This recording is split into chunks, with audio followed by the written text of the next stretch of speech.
Hit it, Phil. Da-da-da-da-da-da-da. Can it be the breeze that fills the trees with rare and magic perfume? Oh, no, it isn't the breeze, it's Jackson time. La-da-da-da.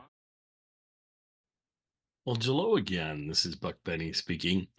Today we have something exciting for you. We're going to go in depth on Kathy Fuller Seeley's new book, Jack Benny's Lost Radio Broadcast. This is the hardback copy.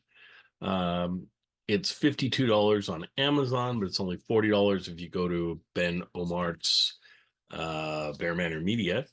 And so I'm going to have the connection to Bear Manor Media so you can get this book if you like. It's very lovely. It's well done.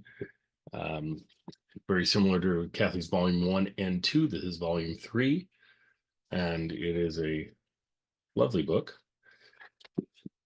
And we have an interview with Kathy that I did last month. I think this is the first time I'm going to be airing it. So enjoy this interview with Kathy Fuller Seeley and pick up the book if you can. In the show notes, I'll have links to the book so you can get it.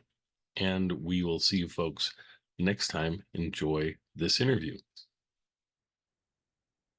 Well, hello again. This is Buck Benny speaking. I have Kathy Fuller Seeley with me. We're doing a special recording here, interview about her new book that's coming out, and it's actually out right now. So it's exciting. You can go and get it over on Amazon, but we'll get all into that as we go. So Kathy, this is, let me just introduce Kathy's series first. So we had, this is the first volume in the series. And there's the second volume. There's one and two. Look at that. And the third one now is going to be a yellow volume. And that one, like I say, is out now.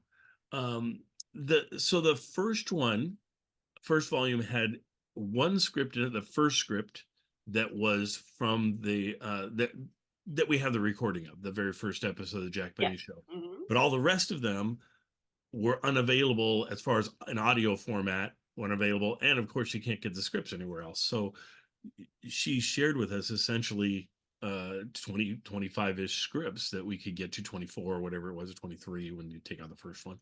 And then the second volume, none of them are available in audio form, I don't think. I don't think so. I don't think so. So it's all the next series of scripts, right? And so that's the second volume. Each one is sort of 13 weeks of scripts because Jack was on the air twice a week back in the day. So she presents. So then she presents the second volume. The second volume, what's most notable about, well, the first volume, what's probably most notable about it is it's got all the scripts we've never seen before. But the final script, I believe, is the introduction of Mary, if I remember right, in the first one. So it's kind of cool that each book has something really special. Yeah. That's what's special about that book. Second book, the special thing within those scripts that are in there is at the end, toward the end, it might even be the last script, but I don't think so. It's towards the end. We have the very first film spoof that they do, that becomes a standard feature on the show. And so that's really cool that's incorporated. And also that Jack and Mary fall in love and they actually have romantic scenes together in volume number 2. And then they go, oh no, they painted themselves into a corner, Jack and Harry Kahn. And so they immediately go back in the other direction and have her trying to get the orchestra boys to take her out. And now, does she, is that a multi-episode thing? I think it was. I think it was like two or three. There's like 2 or 3 scripts that lead up to jealousy back and forth and then confessing their love for one another. And it's like, you'll never see that again. Right. So. Well, it's so interesting. I don't think you mentioned this before, but I always talk about how similar it is to Seinfeld and things, the Jack Benny Show and things.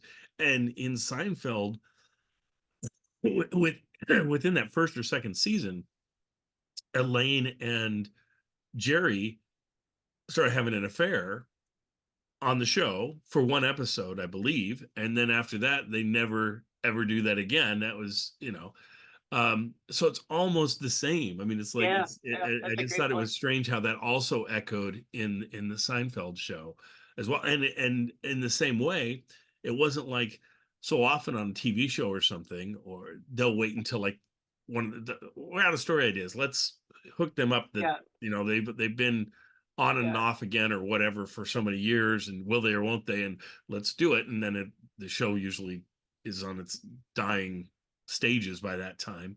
And then what I love is people always go, oh yeah, the show got canceled because they got married or whatever. And it's like, no, the show is losing its ratings before any of that happened. Then you got the couple married in a desperate attempt to gain viewers, and then it got canceled. So you can't just say when people get married, that's when the show becomes boring, because it's not necessarily true. That's true. The only one of the only things that tells the lie to that is that Burns and Allen changed their show to have them be married, and it gave them new life. That's true. That's true. And then I think of shows like Bewitched, where they were married. I think the first season has them like as fiancés, and then they get married within the first few episodes, and they're married from there on. And of course, the show was a big hit and lasted for years and years and years. And if that was true, that it becomes boring when you have a married couple, then that we also, honestly, Lucy and Desi, they're married from the very beginning, and people tuned into that show all along. So so it kind of takes the light of that. But I do think it's interesting how with Jack and Mary and with Seinfeld, how they did it very early on, played with it, and then decided to go away a different direction. Anyway, let's talk about the new book and what's going on in that book. So that's the next 26 episodes, 25. Yes. Mm-hmm. And there was one that was missing from volume 2. Is that in volume 3, or is that?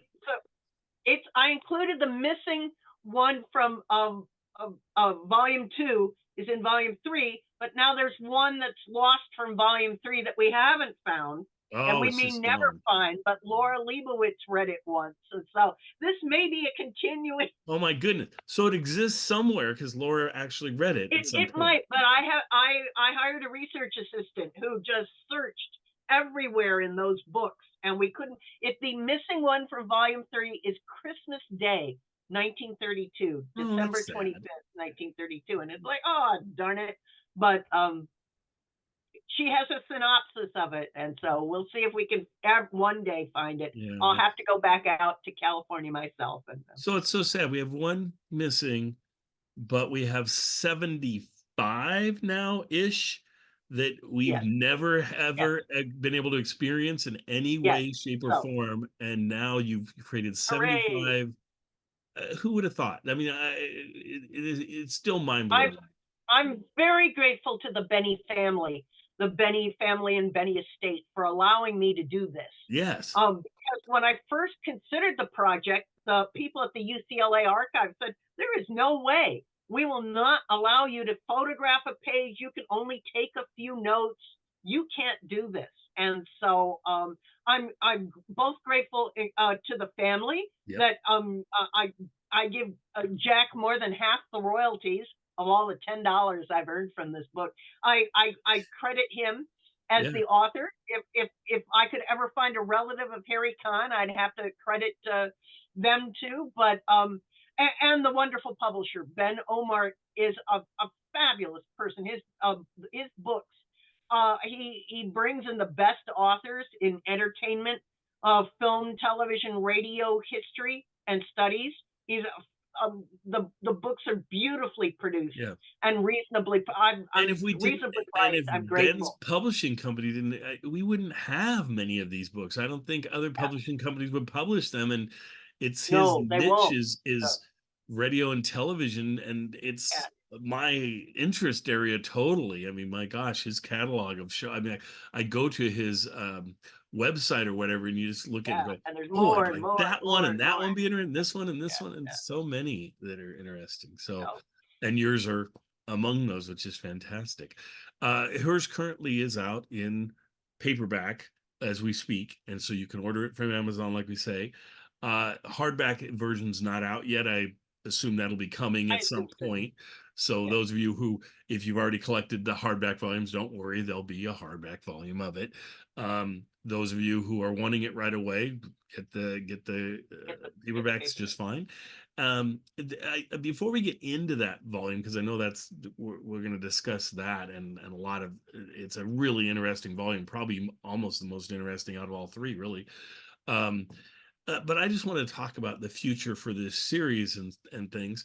I was just wondering, have you decided yet? I mean, because you're going to start hitting where you're running into episodes that do exist, that we have, Yes. but we have them in like terrible audio quality. Yeah.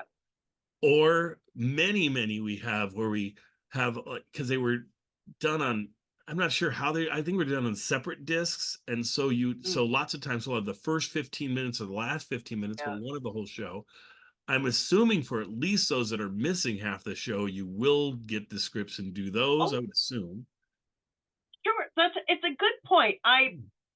Ben Omar, the publisher, has been so kind. He has committed to publishing every single script if that's what we want to do. The issue I'm going to run into in that Buck Benny era is that they do start to sound similar. Yes. And so indeed, to keep, Ben in my corner, it may be that I end up excerpting things that don't exist, because there's so. Yeah. We'll see. But as soon as I can get, the Jello years are fantastic. As soon as we can get to the fall of 34, when they start doing more and more of the parodies. Yes. In that first Jello season, we have so few of those episodes. Yeah. We have some, but that's going to be huge because they're high quality episodes that are well written and everything, more like what we're kind of, or I shouldn't even say that because the ones you released are high quality and they're great. They're just different than the later episodes of Jack Benny. Whereas the 1934 episodes 1934 and 35 start to really reflect more of what the future Benny shows will be. So those ones I'm really excited to get, and there'll be a lot of them. I can't wait. It's going to be great fun. Because once we actually hit the true Jello years, I mean, when Phil joins, right, there are maybe 15, 20 missing episodes for the rest of the run, and there's not a lot. Yeah. But before hopefully everybody's going to be surprised at how interesting the Frank Parker episodes are. He's quite. They write him quite. He's unique. He is more mature than either Kenny or Dennis, and plays with undertones of sophistication or sexuality. They're a little more gay humor, geared toward himself. There's all kinds of fun things to come. So I'm so looking forward to all of that. But let's hop into this volume. So this one, you've told us a few times in our different podcasts we've done and things, that it has a quite a bit longer intro than the previous intros to the previous volume. So there's so much more for you to talk about. There's so much going on. All new. So nothing comes from previous books or adapted from other things. And it turns out there was so much story to tell that I'm sort of sorry that I hadn't put it in the previous book, but oh well, now to get to tell the story here. This was perhaps both on mic and behind the scenes, perhaps the most stressful 13 to 15 weeks of Jack Benny's career, only matched by what's going to happen when he gets fired from Chevrolet. And a lot of that is going to happen outside of publicity. So it's fascinating how much what happens to Jack Benny was discussed in the trade press and among newspaper radio reviewers and editors in papers across the U.S. So it was fascinating to uncover the details of this story, and I'm very glad that there were all kinds of materials available because they weren't in Jack Benny's own papers. Well, and what we have to keep in mind with Jack and this, like you say, this turmoil, both at Chevy and this one, is that it wasn't like later on when he loses Jello or whatever. I mean, yes, he's probably like, oh, yeah, well, but he's like, he knows he'll find somebody else. He knows he's the right. successful At that show. point, he was at the top of the game. I mean, when you're at the top of your game, and you have this big following, you go, well, I'll find another sponsor, I'll switch to another network or whatever. But at this stage of the game, when it's happening in 33, 32, 33, 34, 35, anytime in there, everything that's happening, it's like, you got to remember, this is a young to the medium performer, to radio, and he's probably going, I might be just done. I might not be able to get another sponsor. I might not be able to do another show. I might just be gone. And you said previously, that's what the media sort of was thinking. They're like, oh, he's lost that, so he's done for. No one wants to use a guy. Exactly. So it's a lot like the business about the streaming wars. What's going on with the sort of new platform of streaming services? And nobody knows quite what's going to happen next. There are, so many different streaming services, and they're having to raise their prices, and they don't know if they can keep attracting customers. And so there's a lot of turmoil. Mm-hmm. And this is a fascinating way of finding out that Jack Benny was in the middle of all that turmoil. Yes. Because in his own autobiographies, in his own statements, he always wanted to represent himself as having this smooth and happy, and rapid rise to fame and prominence. He always wants to smooth over anything wrong, anything negative or anything contentious, and to say it was always so easy. And it's fascinating to find out, oh, he's in the thick of it. He's having to fight for his very career to learn how powerful the sponsors could be at that time, because we generally think of the networks as being the powerful ones from classic TV of the 50s and 60s. And this really brings out how radio in the 30s was very much a sponsor's medium, and they could pick you up or drop you at a moment's notice. And so amazing. Yeah. So I was just going to point out, while we're talking about this, before I forget, because I didn't mention it before, but certainly in the show notes down below this, you'll see connections to the Amazon version of her new book that you can get. And if you order it, because this is coming out, we're going to film this today. I might even get it out today, or at least by tomorrow. And so if you're watching this and it's, this is 2023. And so if you're in December 2023, chances are you might be able to order it and get it in time for Christmas, or put it on your Christmas list so you can get that. So there's that. We'll have that version. But then I think Kathy was saying, is there a package where you get all three of them, or are we just talking? I believe Ben Omar at the publisher is working toward bundling promotions. So well, I'll go to Ben's website and connect up, however it connects up there, whether I can connect with the bundle or the individual copy or whatever. Just know, if you order from Ben, my thoughts would be you probably wouldn't get it before Christmas. It'll be after Christmas, and that's okay too. Right. And it's a little cheaper there, I think, than it is on Amazon, probably. And the price, and I did notice, just so people don't complain or whatever, the price did go up a little bit since last time she published, but everything else has gone up too. So that's the way it is. Yeah, I saw the paperback was $40 even, and I'll send anybody a penny who wants a penny so that they could say their list price was $39.99. So. Sweet.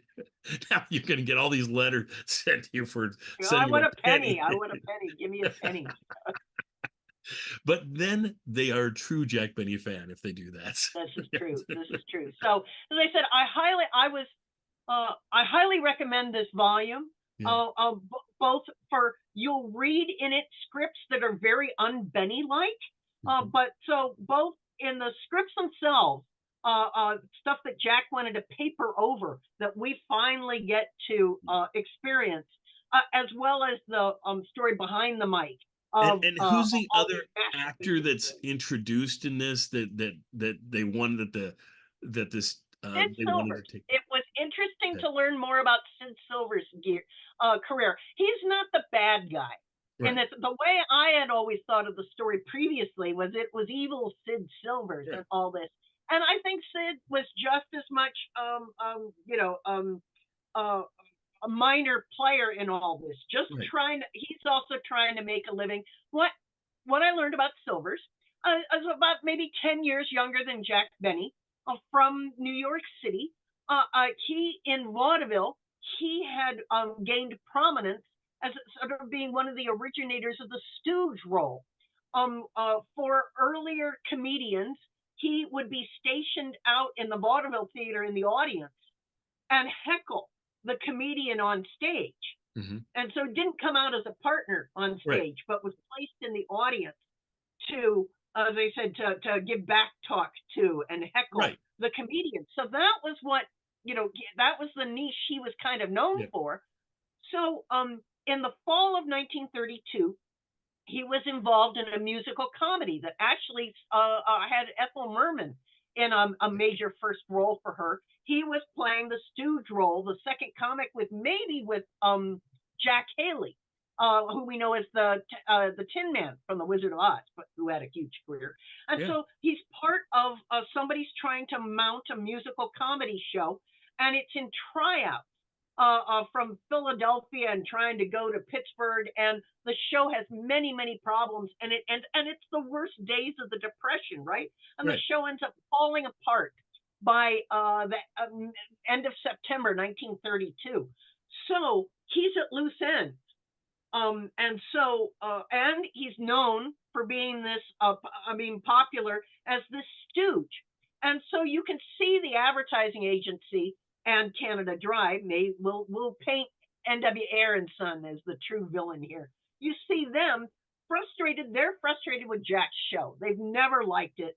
And they say, aha, here is somebody who's suddenly available, and his specialty is witty comebacks. And maybe they're saying that's what would be more traditional in comedy shoes on vaudeville. And so that's what we want Jack to do.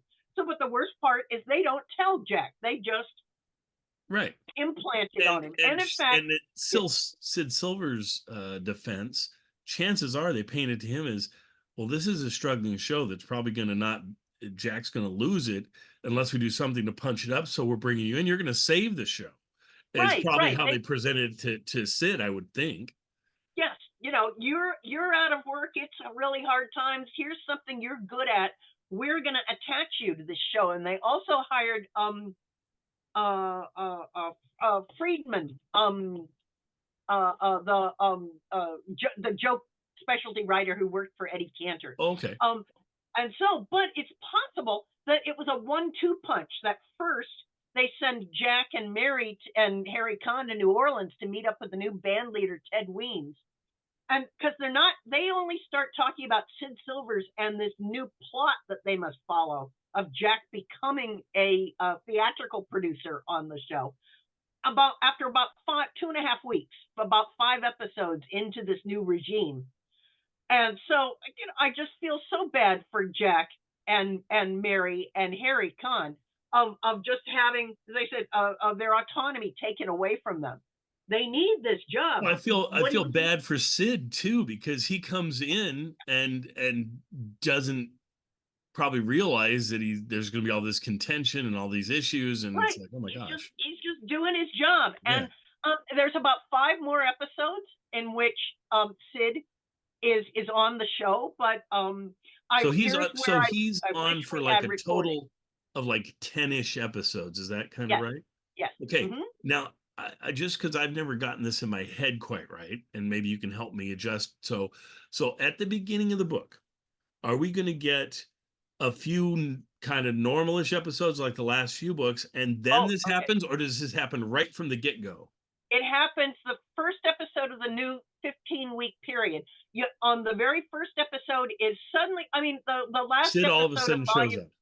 The last episode of volume 2, the goodbye episode with George Olson and Ethel Chute, and they're all sad, and they've worked this group. They've got a real collegial cast thing going on with the boys in the band, and so the first episode is literally Jack and Mary on the train heading south.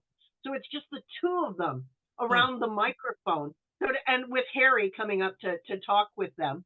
So it's literally autobiographically following their journey down to New Orleans for all, how far from New York City could you get is to New Orleans.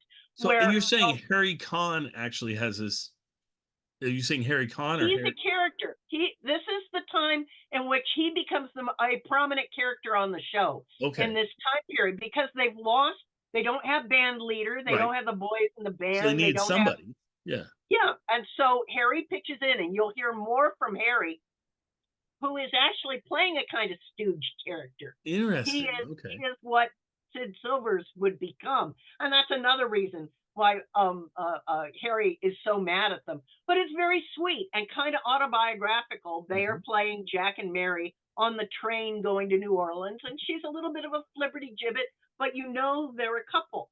This also represents Mary Livingston's part becoming much larger. Suddenly, instead of being the newcomer with these professional performers, Olsen and Chute, suddenly she needs to fill the role. Yeah. And she's doing a great job. I wish we had these recordings as just to get those the things you can't. That's what I was going to say. Even if we had like that episode, I'd love to have the one you're describing, the very first one. And then one or two of the Sids would be nice to see. Yeah. Also, the first one would be nice, and then it's got Harry Conn. I would love to hear Harry Conn and what he sounds like on the episodes would be neat. But yeah. So they're down in New Orleans. They're getting to know Ted Weems. Andrea Marsh is about 17, and she has very few. She doesn't have much speaking mic experience, so they're not using her, and they're not using Ted very much. And so Jack's there for a week or two. Then Jack must go back to New York. This is where I think they insert it's possible that this is when they also lowered the boom that they were going to add Sid Silvers to the cast. So Jack has to leave them. And Harry Conn and Mary Livingston have to do, I believe, 2 episodes in New Orleans by without themselves. Jack. Wow. Without Jack. And what Harry chooses to do, I think in retrospect, is kind of shocking and fabulous and amazing. They do a version of Uncle Tom's Cabin. Now, mind you, Uncle Tom's Cabin was the most hated production in the South at that point, because it's about the sympathy for Uncle Tom and poor Eliza running away from the evil slave driver. Tom companies up through the 1920s were new not to try and perform in the South, or were kicked out. Right. So I said, and this is a nationwide show, so it's going to play in the South that are not going to be happy with it. Yeah. They're broadcasting from New Orleans. They're broadcasting across the South, the East, and the Midwest, and it's a parody of Uncle Tom's Cabin. Yeah. With it's very much about Eliza. So it's just played for the humor, and I have not yet found any reaction to it, but I can just kind of imagine that the Southern listeners would be appalled, and what Canada Dry and NW Air is thinking. Maybe, as I said, this may have sealed the deal of why they need to hire more writers, because this is pretty outrageous that you've done this. So, but after about the 4th episode, they introduce the character of Sid Silvers, but Harry Conn has to voice him because they're not back in New York yet. Oh, so, strange. So his character's introduced, but not played by the actor. And also, does the character have the actor's name then? Apparently. Yes. Hi, I am. Oh, and so you got Conn playing another human being that's not there. Wow. It's crazy. And they actually introduce, hey, we're changing the story of our show now. They actually say that. I'm becoming a Broadway producer, and I'm going to be putting on a show called like Bubbles of 1933. Something like so. The name of the show changes episode to episode, and it becomes a continuing narrative. Something unlike other than the multi-part trip to Yosemite. We're never going to have the Benny Show be a continuing narrative again, but every single episode takes us further into finding a backer for the show, interviewing a leading man, rehearsing the chorus girl. And they're still on twice a week. They're on at 2 bizarrely different times. Thursdays at 8 p.m., Sundays at 10 p.m. Who is going to find this show? That's bizarre. Who is going to find this show? So they switched networks to CBS. They've gone to different nights of the week at 2 different times. Yep. So, and I heard you paid a phenomenal amount to a special effects production company to get the microphone changed to CBS from NBC on the cover. That's just amazing. I wanted it to look, somebody complained on Facebook, and they're allowed to, that it looked amateurishly done and it wasn't the correct microphone. I don't care.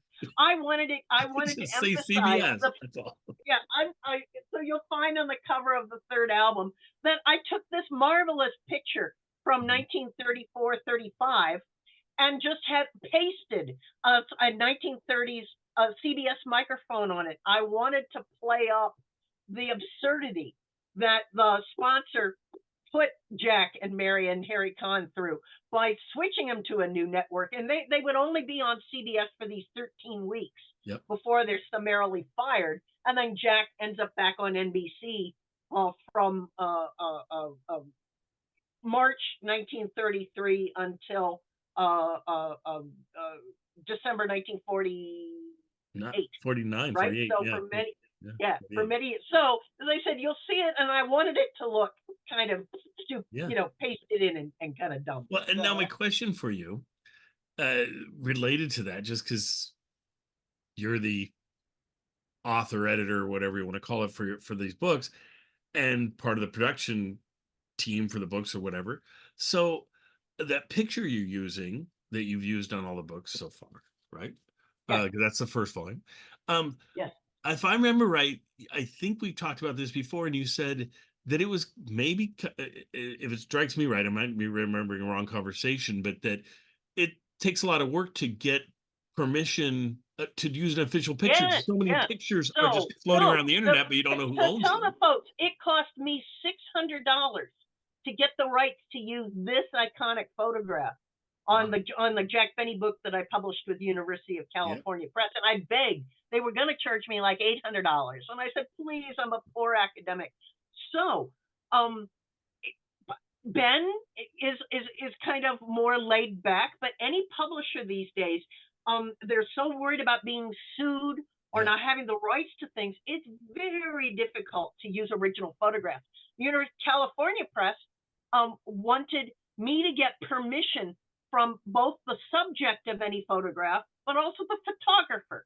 How are you going to find that from somebody from 1935? Whatever. Or their family or estate or something years later. So what the loophole I could use was, this image comes from a advertisement put into the trade journals. Mostly I got this from Fortune magazine. Okay. The advertising agency Young and Rubicam of the Jell-O years put out when Jack Benny's show had shot up to be #1.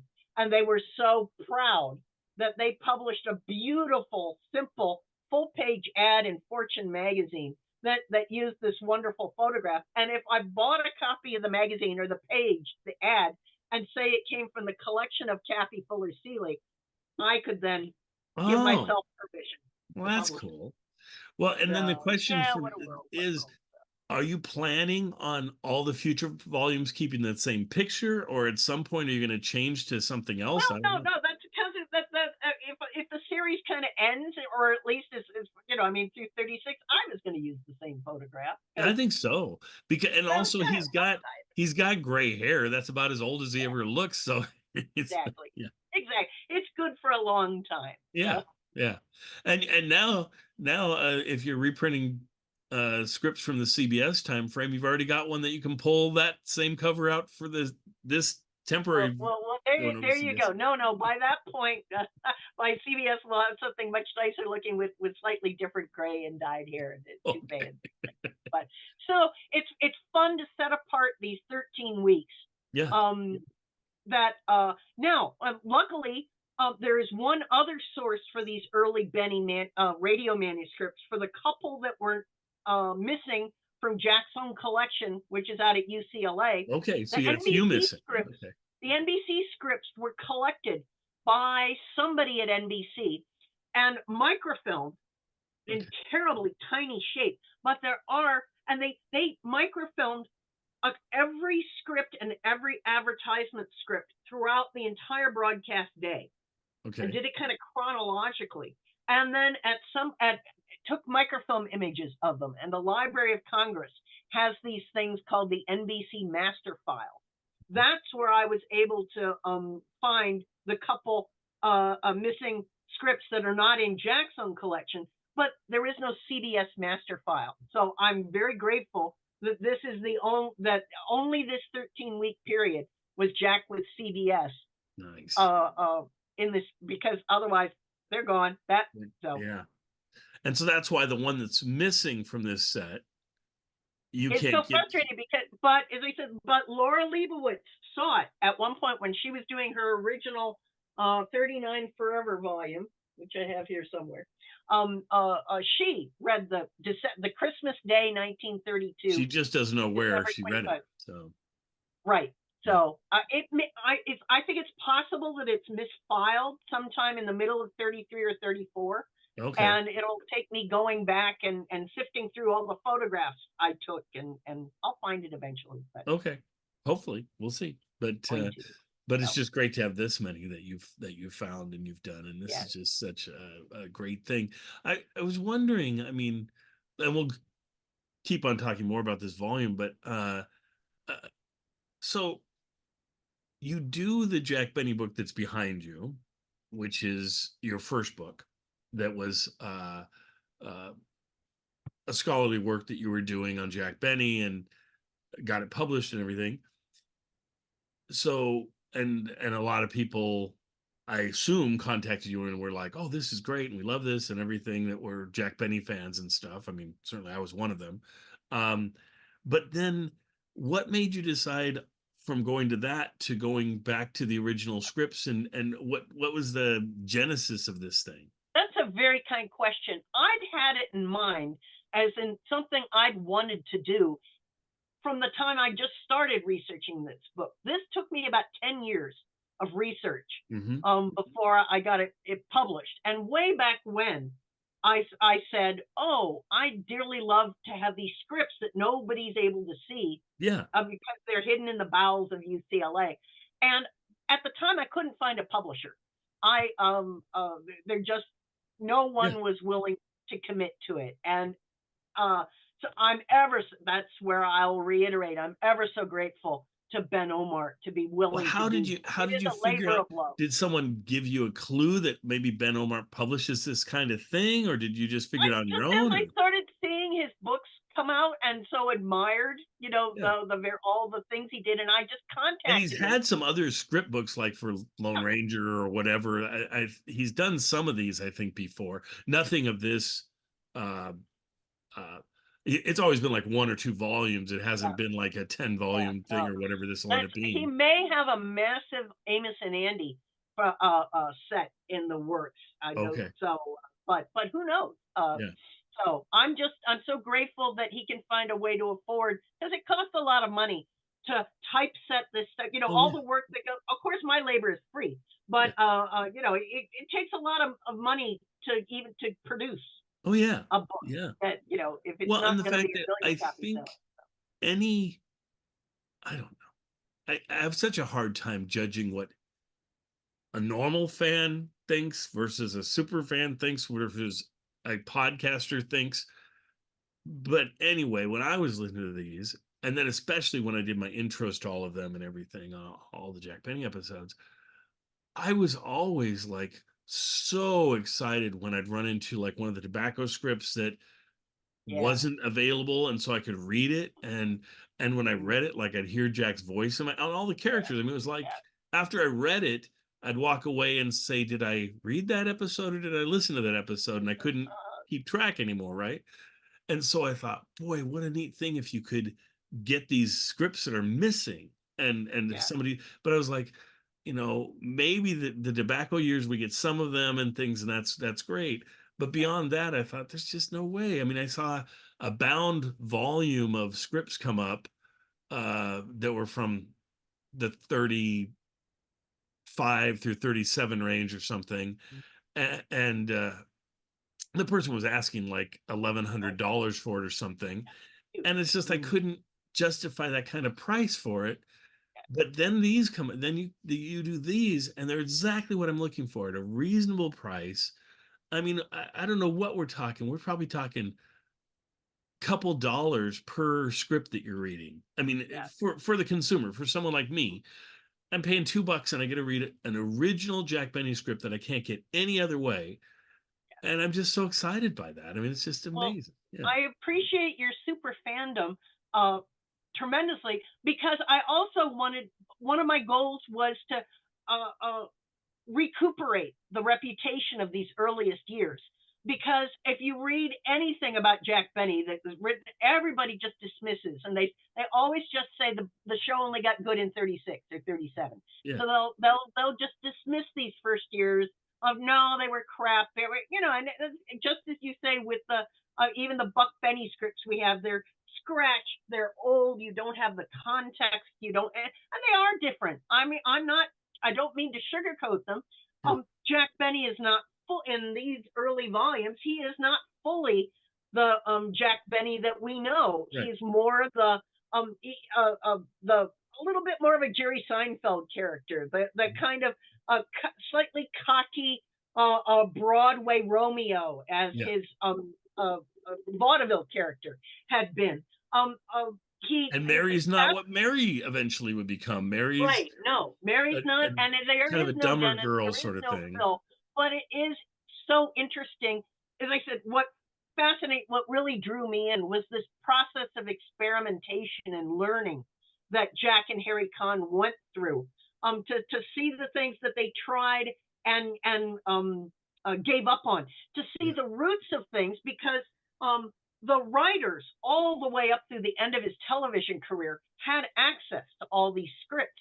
And it is marvelous when I find from the first 13 weeks, the dog who can count, that is in the Drew Poussin episode in 1950. Right. Originated in 1932. So you find marvelous things. This new volume has the first Van Twists versus Diddleberry feud. Right. The long running Kentucky Hillbilly feud has its very first script, which is remarkably like what it would become in future years. Now, we haven't had yet the first Christmas shopping script, have we? Oh, no.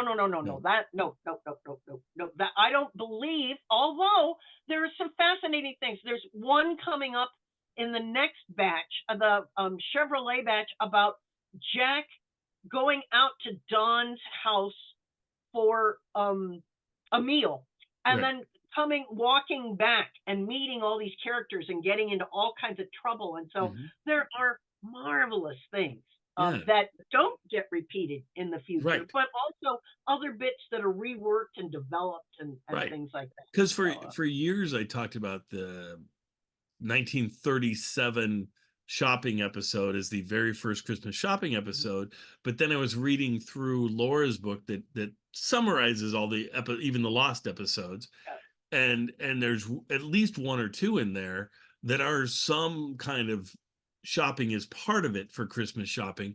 I don't remember whether it's in 35 or 34. It's obviously after these scripts, but finding things like that are the germ of an idea that explodes and becomes more later, I think is so interesting for the fan. It's great. It's hooray! It's something new in an era, in this era in which so many things like our superhero movies are, so many things are so many things are using the same little idea and repeating it. Yes. To see origins of things, backstory is fun.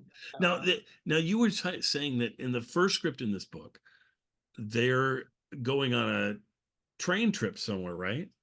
To New Orleans, yes. Yeah. Just Jack and Mary and Harry. So is that anything like the later train episodes? Is there any little pieces in there that you feel like they're sitting there and talking and joking, and Mary's flirting with somebody? It's very odd. She tries to get some random man to buy her dinner, but that's sort of what Mary does later on too, somewhat. So I think that's interesting. So it has that similar kind of feel, and a little bit of flavor fun to it. And yet that's where the change to Jack having to become a Broadway producer is so strange, because he is spending money. He's got the same little bit of wry, self-deprecating jokes, but he becomes more the straight man.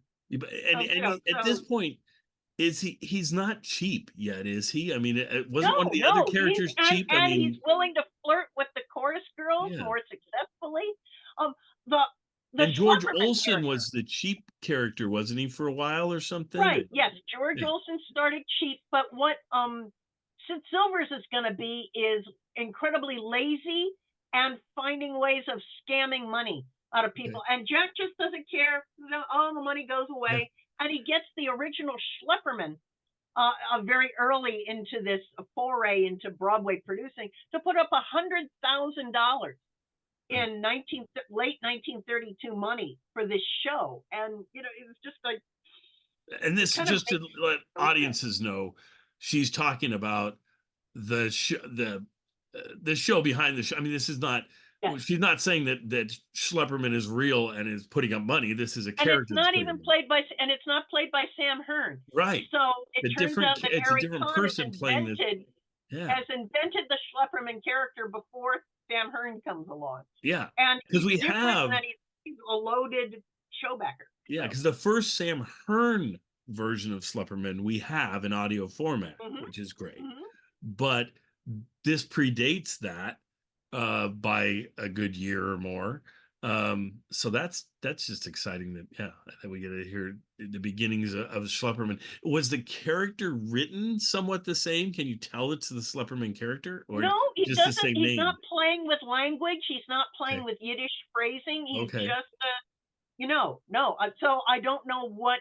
I think it was Ralph Ash, perhaps, playing Schlepperman at that point. But you don't get any of the kind of indication that he's brought on, Hello Stranger, and I mean, so the part is not written phonetically. I don't know what the actor did with it, but it's just Schlepperman in name only. See, my thought would be maybe the Schlepperman actor was a Jewish actor that carried a little more of that, and so then as a writer, Conn is going, oh, I kind of like that, and I'll play that up a little bit, and maybe that's why it changes over time.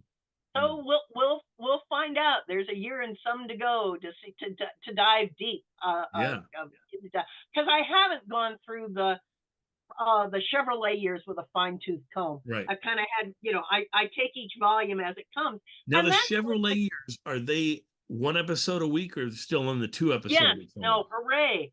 By the time Chevrolet inherited, Jack was able to inherit the time slot from Al Jolson, and it switches to once a week instead of twice a week. Thank God. So is this the last volume of Twice a Week, or is there one more? No, this is the last volume of Twice a Week. Okay, and then so the next volume is going to be the Chevrolet, which is March to June. And then they go off for the summer, and then they come back for about 3 more months, and then they get fired in like January again. So but all that will fit into a volume, you think? I'm hoping so. Yeah. Just as we've talked about, if the scripts get a little mundane and repetitive, I might find ways of excerpting them to get on toward the good stuff. Right. So, or you can, and the volumes could get, some of them could be thicker than other volumes and thinner. And Sears catalog, like maybe not quite that big. I guess. No, but, well, I'll find ways to do it. But like I said, the digging in deeply, keeping my nose. It's Kathy's next volume. There you go. Exactly.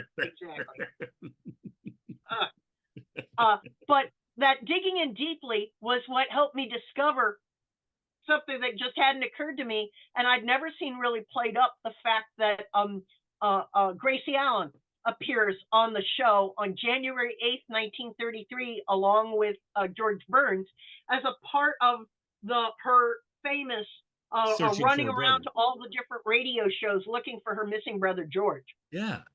And the fun part about doing research in the trade journals, in Variety and the advertising trade journals, and in local newspapers, was the story was leaked very early on that this was an elaborate stunt put on by the advertising agency. Right. And they did it on purpose in hopes that when she ran over to, so she was on CBS too. She was on Lombardi's musical show. George and Gracie were, but they were on CBS. And so Jack was on CBS, so she was able to march into his show. But when she went, convenient for us that he went over to CBS right at that time, so it happened to be there. Yeah. Well, because that didn't cause any. But when she went to Rudy Valley's Fleischman Yeast show on NBC, NBC threw a huge hissy fit and knocked him off the air for about 5 seconds. Because they gave Rudy, they had said right before the show, you can't do that. You can appear on the show, but you absolutely cannot talk about this cross, anything that would sniff of CBS. And so, but they did it anyway and gave Rudy the uncensored page to read. And so, as I said, NBC programmers up in the booth go nuts and knock him off the air for 5 seconds. And it made huge publicity. It did great to, to build Gracie's reputation. It added so much publicity nationwide to the search for the missing brother. And they said, and the advertising agency did it on purpose, just because they hoped NBC would take the bait and get all upset about it. Now, do you know much about? No, I would just say that's because we always think of the Benny Allen feud as happening organically. And by 1937, they did a much better job of keeping the lid on the fact that it too was a manufactured feud, together by the advertising agency. So. Yeah. Well, I was just going to ask you if you knew much about the Gracie's search for her brother, because does she have a real brother named George? I believe so, who was really pissed off at all the people who would come up. He lived in San Francisco. People would come up to him and going, are you missing? And so, yeah. So that makes sense. Okay. Because I was just like, if you were making this up out of whole cloth, why would you, when she's got George Burns, that is her husband, why would you create a fake brother that's named George? Why wouldn't you name him something else? The basis of her routine since the 20s had been about the members of her family. Okay. Her sister Bessie, her father, her grandfather, her mother. So people had heard of George's name and everything. Oh, yeah. This was nothing new. It was just the trumped up thing of, I'm going to burst onto these other shows and go look for him. They carried it out for about a week, and they got huge national publicity, but because it only lasted about a week. So. And then they revisited it, I guess, years later, because this is 32, 33 we're at now? January 33. 33. So it's in 33, and then in 1940, she does it again with the Gracie for President thing, which was much later, of course, and things. And much more elaborate. This was a very sort of one-off. It was supposed to be a surprise. So there was no elaborate build-up. Gracie is going to appear on these shows. So it just felt like she just all of a sudden showed up on a show, would talk for a couple minutes about, have you seen my brother or whatever, and then that'd be kind of it. And, and back in the day, guest stars were so rare. You know, it was something different and new. And the local newspaper editors and reporters that I found commenting from like Milwaukee and another one in Pittsburgh and another one in St. Louis, and that's really help sort of play it up and go, oh, this is different. So I'm kind of surprised that more people didn't jump on that boat where you saw, oh, there's Eddie Cantor all of a sudden showing up. I mean, they did guest starring things, but they didn't often show up for just a few minutes on each other's show. Right. Well, no, that is because of the incredible power that sponsors had over their shows. They didn't want to. There was this belief in the same way that the same sponsors, that nobody wanted to hire Jack after he gets fired by Canada Dry. There was all this talk that that comedians were incredibly intensely connected to the products they advertised. And so when Canada Dry fires Jack, he's got a stink about him. He's a used comedian. And the word among the advertising agencies was, oh no, people will so associate him with Canada Dry that no other sponsor will pick him up because they're not getting their money's worth. Right. So when it was totally sponsors and advertising agencies controlling programming, they were so jealous. You couldn't mention the name of your sponsor on somebody else's show back in the day unless you shared an ad agency. You know, I know Bob Hope, but you know what I mean? So there were all these restrictions and rules that were all about the sponsors going, no, I've paid for the whole program and you're going to do exactly what we want and nothing else. So interesting. It's cool. Okay. It's a part of, again, we think of television with its all powerful networks. And it's so interesting to go back and learn about the power of this other system back in the day. Well, especially with your back. So at your college, you teach classes on film history, radio history, television history, all advertising history. I love all American media from the late 19th century through up to about the 1980s. So this has to be hugely interesting for you to find this information out, to be able to share. I mean, it's totally in your wheelhouse. That's it, because even the other scholars who've written about radio history, they've largely stayed away from commercial radio history. They're far more interested in news reporting or documentary or independent local stations. They've stayed away from the height of commercial radio because they said, that's boring. And so, again, making generalizations, and it's great fun. When you've introduced me so much to Jack Benny on television, and it's fascinating to think about that period, the continuing power of the sponsor in early television versus sort of seeing how the networks take over the show. But in just the one we were talking about earlier this morning, the Christmas show for 1961, where they're doing the show commercial for Lipton tea, and Lipton owns that show. It's the only commercials, you know. I mean, so again, television historians make a generalization. Oh, the networks took over all of TV programming at the time of after the quiz show scandal, in the mid to late 50s. Well, here we are in December 61. With this show being totally controlled by advertising agencies. And wasn't it at that time, was it alternating weeks where Lipton was in charge one week and then Carnation was in charge the next, or it was, I can't remember that. They were, well, Farmers Insurance was part of it once or something for part of it. You're absolutely right. It was this period of experimentation. And in part it needed to happen because the costs of television production were just spiraling out of control, and no single sponsor had that kind of money anymore. How much tea could you possibly sell? And then I think what the sponsors, my guess is what the sponsors realized was, okay, us doing Lipton one week, especially on Jack's show, and then someone else doing something else for another week, when there's sometimes it could be multi-weeks between shows in the 58, 57, that sort of time frame. You would say, as an advertiser, I'm not getting very much impact. Exactly. I'd rather have part of the show every week than all of the show every once in a while. But interesting then, but the other thing that changed was that CBS and NBC started learning how much more money they could make if they had, instead of kinescopes, if they had filmed episodes. And could rerun them. This is the lesson they learned from Lucille Ball and Desi Arnaz, that if you had permanent copies, that local TV stations had an enormous amount of time to fill up during the day, late at night. And so they something that radio absolutely did not have, all being live and no reruns. Here's this, again, a new media form that has all this extra time, in which if you could create programming, you could, start making, and so that's another reason why the networks started taking over programming, because they just saw money coming out. What amazes me from that whole thing is they learn temporarily, filming is better because we can syndicate it better than kinescope, of course, and everything.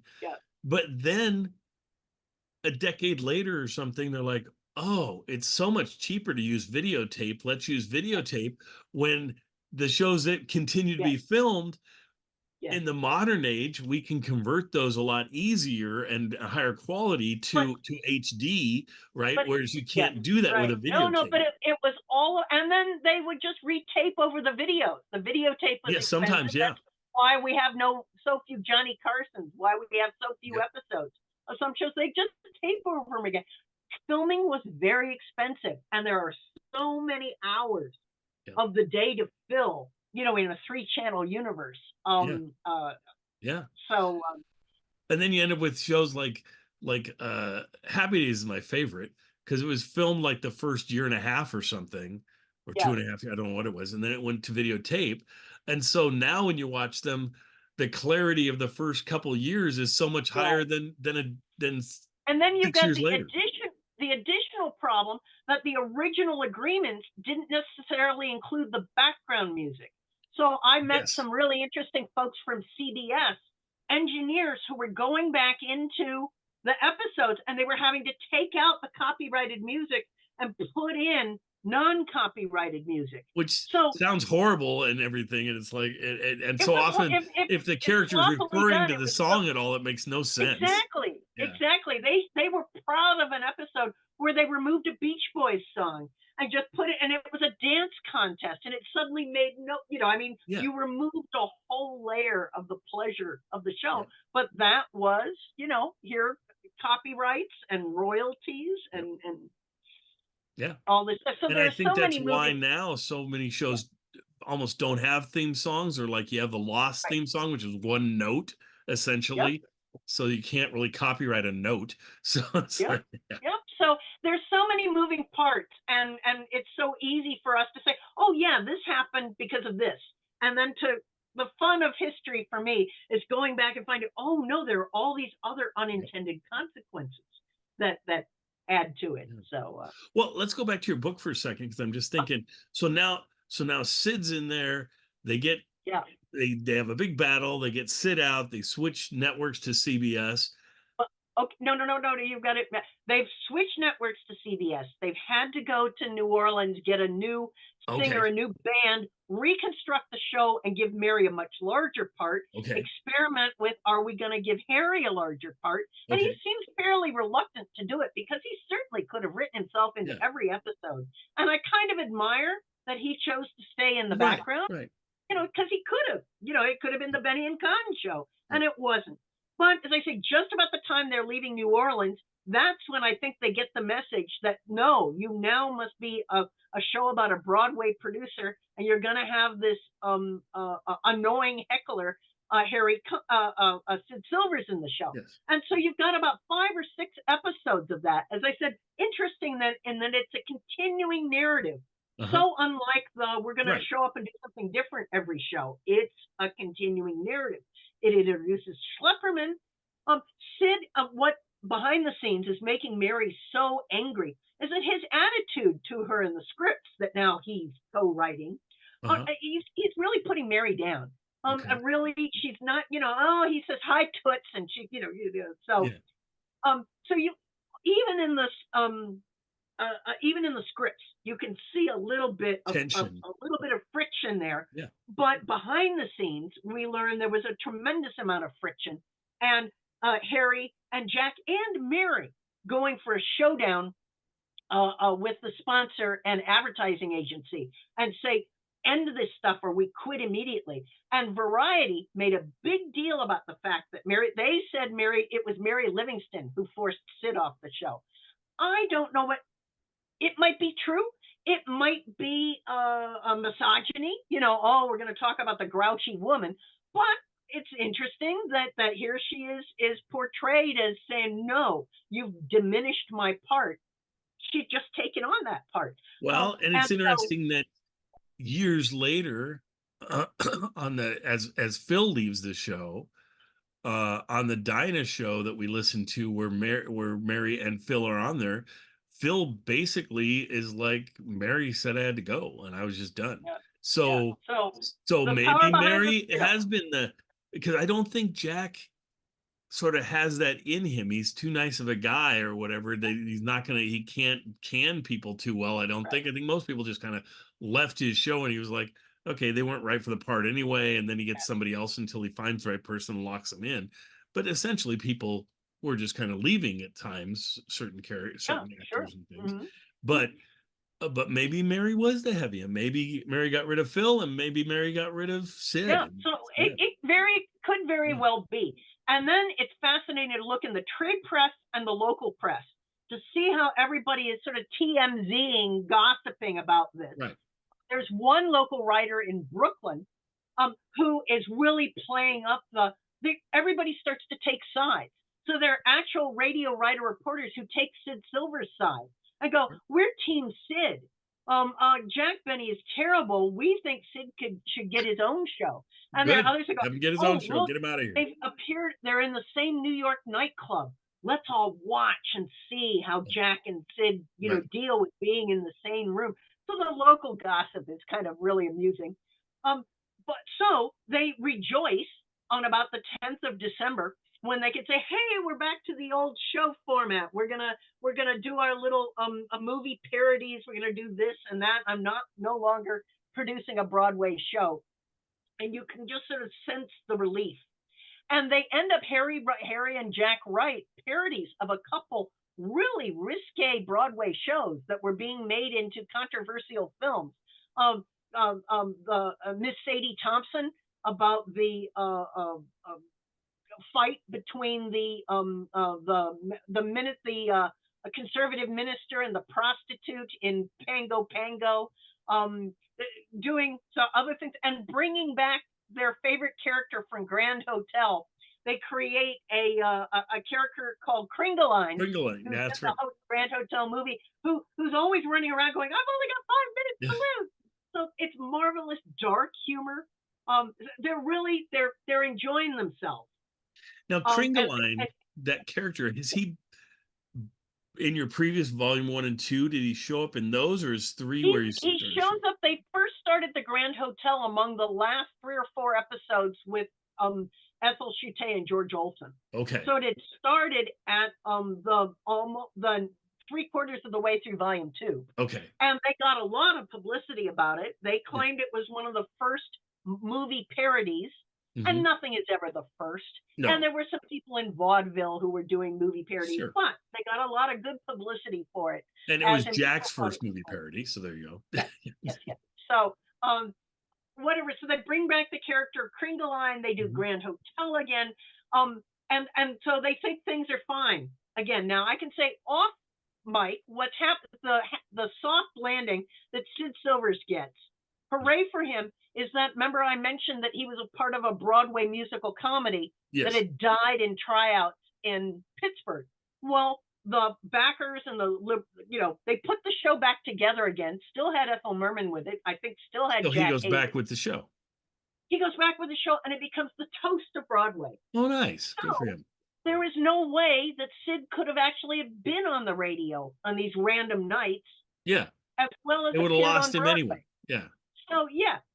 So hooray for Sid. Yeah. I'd like to think that they didn't really hate each other. I think that because they do appear together in Hollywood in is it the Broadway Review of 1936 or one of them, one of the before Paramount films. They're together and you don't see them going.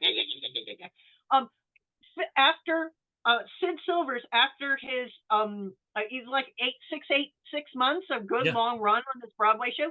He goes back out to California, where most of the time he's a writer for comedians. So Sid goes on to have a fine little life. Doesn't become a great, huge name, but has a fine little life. Good. It turns out that Canada Dry, earlier than I had thought, put out the word that we're firing you. So it was soon after December the 10th when they get their show back. They know they've been let go. And you really start to see the melancholy seep into the show in January. Okay. After the happiness of having Gracie and George burst into their show, actually Jack plays his violin a bit, and they do a couple episodes where Mary takes the cake as they're doing parodies of old melodramas. Okay. Birth of the Sewing Machine Girl. One of these things about the rent is due and the young girl goes to the city and she's actually becoming a prostitute or sleeping her way to the top, but they don't. Right. So, as I said, it's a little bit melancholy. And in the very last episode, Jack does not thank the sponsor. Oh. And he just says, "Okay, Mrs. Benny, it's time for us to leave." Wow. And they just walk away. So, and that's the last episode for Canada Dry. Then how long is that next break? Like 3 weeks or something, or because they were triply, screwed over. That the advertising agencies say you're a used comedian. You've done so well with Nickelback on the bottle and the Canada Dry ads that no other sponsor will take you. Right. They don't want to see that you're great at inventing this stuff. They think you're a used comedian with Canada Dry plastered all over your face. Right. It's smack in the middle of the season. And there weren't such things as a mid-season replacement. Right. At that point, the whole radio commercial schedule was so new. Yeah. And so everybody was tied up and possible for multiple years. Right. So there was literally you would no think place. You'd have to wait till the following season at best. Yeah, there was no place for Jack to go. What Jack actually did, Jack, Mary, and Harry Kahn went back to NBC again because they had a good friend named Bertha Brainerd, who was the vice president of program sales at NBC. She had put the first, in May 32, she'd put Olsen and Chute together with Benny and created that show and sold it to Canada Dry. So they come back to her and go, "Can we come up? What can we do? Can we?" She's happy to try and get another show going. Unfortunately, Olsen and Chute would love to be involved, but they're tied up with something else. Yep. So what are we going to do? What are we going to do? They're searching around. It doesn't look like there's going to be anything. And then all of a sudden, Mr. Huge Ego, Al Jolson, walks away from his show. So there's a hole in the schedule now that at this point. What Jolson was upset about was that, he went out to Hollywood to make movies, and then he's married Ruby Keeler, and she's becoming the big Warner Brothers musical, star. Right. But this show of his has him traveling from city to city every week doing remotes. Oh, geez. And he's going, "I hate this. He says, why can't I be in California? Why? Everybody else. So why am I? And so, because he had a huge ego and he was the #1 entertainer, highest paid entertainer in the U.S. at that point, he could walk away.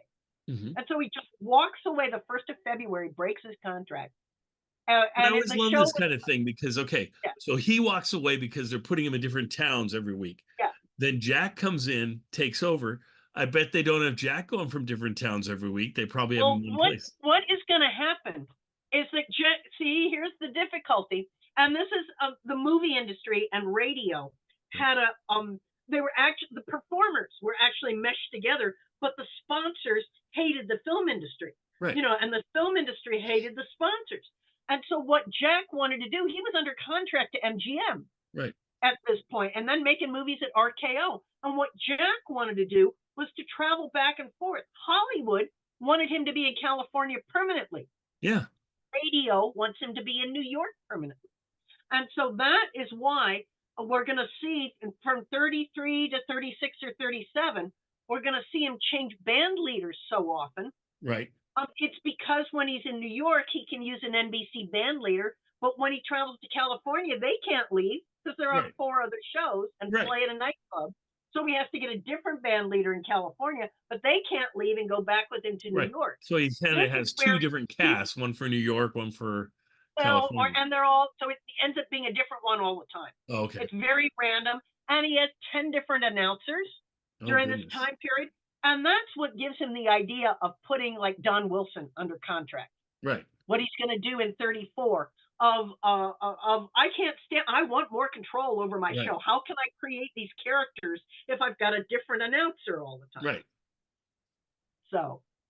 Yeah. So he's very down in the dumps on the last Canada Dry show because he doesn't know what the future holds. He's hearing back from NBC again that they don't have something for him. Vaudeville is dead. That he's not really good at the musical comedy reviews, which are really blue at that point. Yeah. His films aren't really making enough money. He's really at loose ends. And thank goodness for Al Jolson leaving. And Bertha Brainerd cobbles together a Now, show, and they how many actually will. scripts in the book are from this time period of where he took over the Jolson show? That's the first script of volume 4. So, oh, okay. So this just takes us up through him being done with him being fired and then giving the heads up about what happened with Jolson, and to say then they're going to start this. But the Jolson starts in volume 4. Okay. The first script of volume 4, they were back on the air the night of Franklin Roosevelt's inauguration. Oh, wow. Which, if you know your history, when he's only saying the only thing we have to fear is fear itself. Yep. He starts the bank holiday. It's the absolute most dreadful bottom of the Depression, and yet this hope. And here they are on the radio that night talking about the inauguration. So they're going to do more political humor for a while until Chevrolet says quit political which I kind of like, so that's good. Yeah. So now so as a preview to volume 4, does he almost immediately kind of go back to the style of the show before the whole Sid Silvers thing, or does it take take time to morph back? They're really polishing the show the way that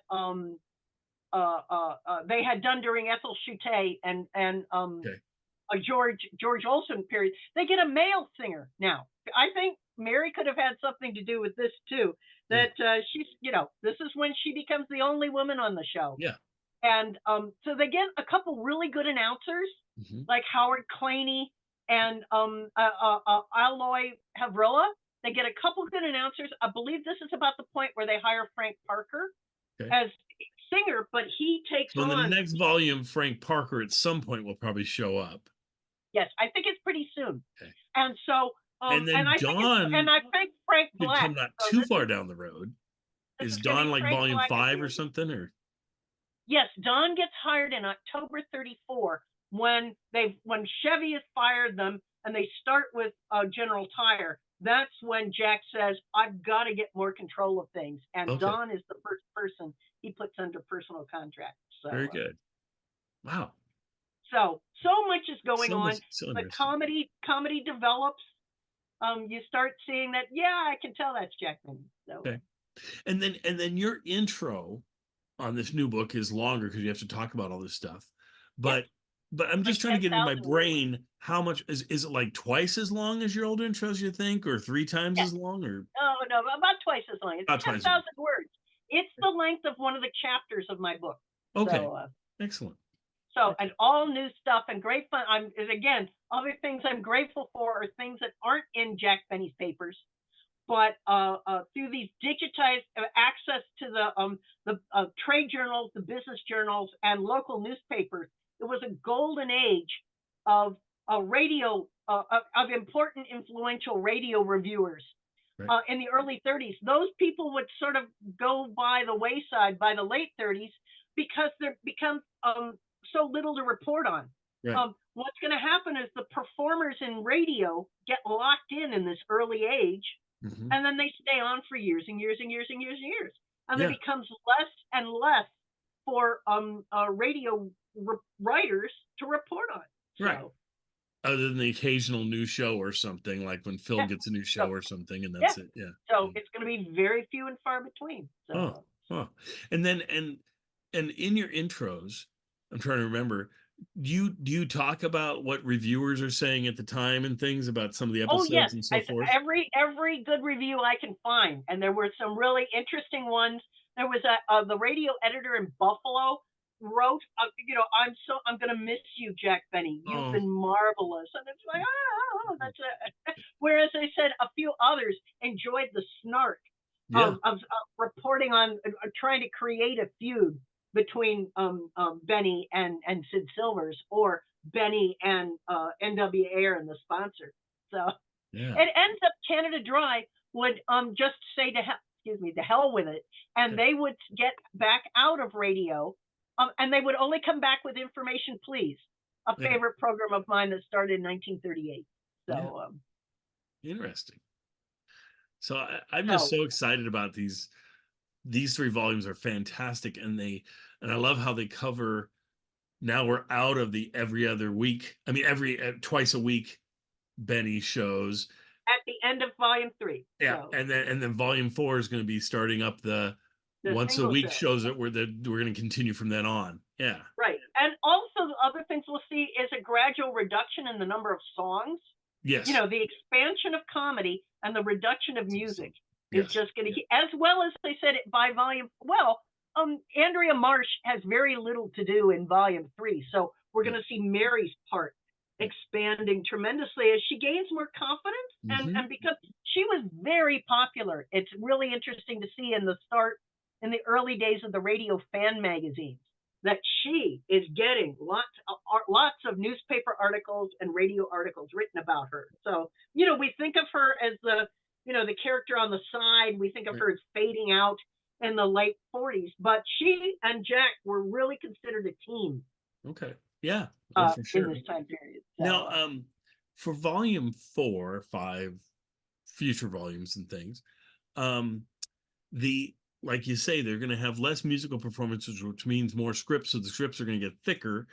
Are you still planning on doing probably around 25, 26 per volume, or do you think you're going to drop it down to 20 or something because there's going to be more? Yeah. Do you have any ideas? It's going to be, and I'll be consulting with you off mic. Yes. I want to do the best job of making. Not having people think they have to slog through things. Yes. It may be that if we have really good recordings available for some of the Buck Benny episodes, that I can just summarize those, because I want to keep the series affordable. I want to keep making progress and not have it endless. And I totally get that. There's going to be a sweet. I'm most excited to get going with the Jello era once they start going full of force into the parodies and sort of dial down the Buck Benny skits, which are fun but kind of repetitive. So the Chevy one that you're going to be into next time, is one season essentially, right? It's parts of 2 seasons. Since they start in March, it'll be the next. Will be March through I think June, and then at the very depths of the Depression, when Chevy didn't know if it was going bankrupt. Right. They said, we can't afford to advertise. And so they're off the air, and they pick it back up again sometime in the fall. Okay. But then what is going to happen at the end of the Chevy era, Chevy gets a new CEO, a new company president, and he likes polka music. Yeah, he likes music programs, I remember, right? Yeah. He hates comedy. And so he just summarily fires Jack Benny and puts on sponsors a polka music show. And Jack would never talk about this. That firing from Chevy is the lowest point of his professional radio career, other than maybe the gem smuggling business. I would assume coming in from Jack's angle, he's like, okay, I lost Canada Dry. Yeah. Now I've lost Chevy. And people were already talking about how it's damaged goods. Now I'm doubly damaged goods. I probably have no chance now. It's probably done for me. Exactly. And he's furious because he's high in the ratings. Right. But what do you mean? You don't like comedy? Because there are some things you can find about local Chevy dealers, car dealers, going, damn it. If somebody, who was going to buy a car in 1933? If you could get anybody into the showroom, you could get them. Chevy dealers, so you could get him talking about Jack Benny. This was a sales tool. Please, God, what have you done? So when he gets, but then you get him in the showroom and start talking about polka music, it just doesn't work as well. Yes. So again, he's going to get fired at mid-season, and Bertha Brainerd is again going to move heaven and earth to get him a new sponsor. It's the depth of the Depression, and General Tire is going to be willing to pick him up, but they say we don't have enough money to sponsor you for a whole season. So all he knows is that he's gotten another half season, and they're going to split it with a dying product called Jello. So it's really, so 30, the spring and summer of 34 are just going to be, he's so impacted. And then General Tire, do they stick with him for half a year? Do they stick with him for half a year? And they couldn't afford him anymore. And so they made publicity out of this, and they did the handshake of, we're going to send you to Jello, and then we'll have you back in 6 months, and yet Jello, when Jello takes off, they go, oh no, But we're just sticking with Jello. Oh, and then he's with Jello for like 7 years or something. So that's something like 11. Yeah. So that's great. Good for so him. hooray. It's going to be good times ahead for Jack. But so we're going to see him. We're in this episode, and and then what's going to happen? Then he's going to have the big fight with Harry Khan. So once he gets the struggles will continue creatively and professionally. So I've loved the first 2 volumes far more than I thought I would. I mean, they're just so much fun to read, and they're so great. And then it's just going to get better. That's the thing. I mean, this one's more exciting than they are because there's so much going on. And then each volume will at this point, Jack is progressing in his career where he's the writing, everything's getting better.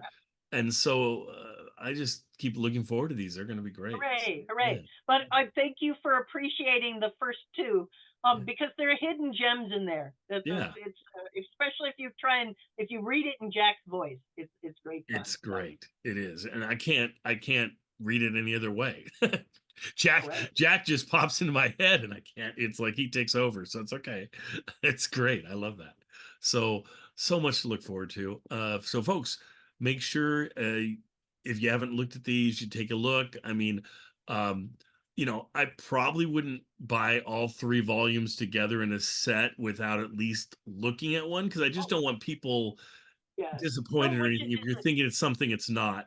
Because if you want a straight on Jack Benny book, then the one behind Kathy's head here is perfect that she's written. It is a great book that doesn't have things that are in all the other books about Jack Benny, and it's truly a book about Jack and his show and the folks involved in it and everything.